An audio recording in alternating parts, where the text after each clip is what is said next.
വിവാദങ്ങൾക്കും ഇനി പ്രസക്തിയില്ല. എല്ലാ വിവാദ വിഷയങ്ങളും അടഞ്ഞ അധ്യായമാണ്. കോൺഗ്രസിന്റെ സ്ഥാനാർത്ഥി വന്നിരിക്കുന്നു, ഐക്യ ജനാധിപത്യ മുന്നണിയുടെ സാരഥി വന്നിരിക്കുന്നു.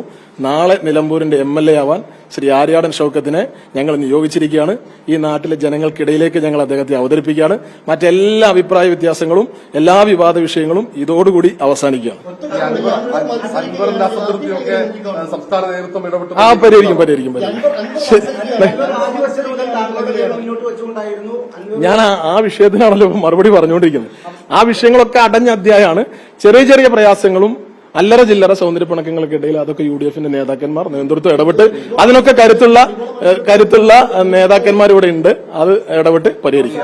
നിങ്ങളൊന്ന് കാത്തിരിക്കും. ആദ്യഘട്ടം മുതൽ തന്നെ VS ജോയി സ്ഥാനാർത്ഥിയാകുമെന്ന വാർത്തകളായിരുന്നു വന്നത്.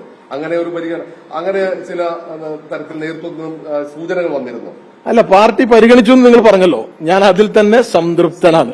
ഞാൻ പറയുന്നു, ഒരു തെരഞ്ഞെടുപ്പിലല്ല, 1000 തെരഞ്ഞെടുപ്പിൽ സീറ്റ് നിഷേധിച്ചാലും അര വാക്കുകൊണ്ടോ ഒരു നോക്കുകൊണ്ടോ കോൺഗ്രസ് പാർട്ടിയെ പ്രതിസന്ധിയിലാക്കുന്ന, കോൺഗ്രസ് പ്രവർത്തകരെ വേദനിപ്പിക്കുന്ന ഒരു പ്രവർത്തനവും ഒരു നടപടിയും നിലപാടും എന്റെ ഭാഗത്തുനിന്ന് ഉണ്ടാവില്ല.